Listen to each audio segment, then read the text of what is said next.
Natalie Holzer minta dikenalkan dengan Santika pacar Sule. Natalie Holzer disebut-sebut memiliki kemiripan dengan kekasih baru dari Sule yakni Santika Fauziah. Saat disebut bahwa dirinya memiliki kemiripan dengan Santika, Natalie Holzer pun tak bisa memberikan komentar. "Nggak tahu, orang yang ngelihat, coba mirip nggak?" ucap Natalie, dikutip dari YouTube Trans 7 Official, Jumat, tanggal 1 Desember tahun 2023.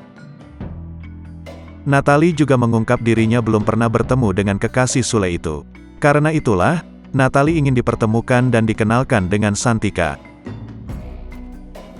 "Tapi pengen sih kayak dikenalin gitu, terus ketemu gitu," papar Natalie lagi.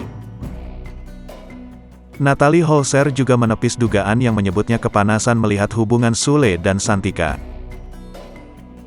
Sebaliknya, Natalie ikut mendoakan yang terbaik untuk hubungan asmara Sule dengan Santika.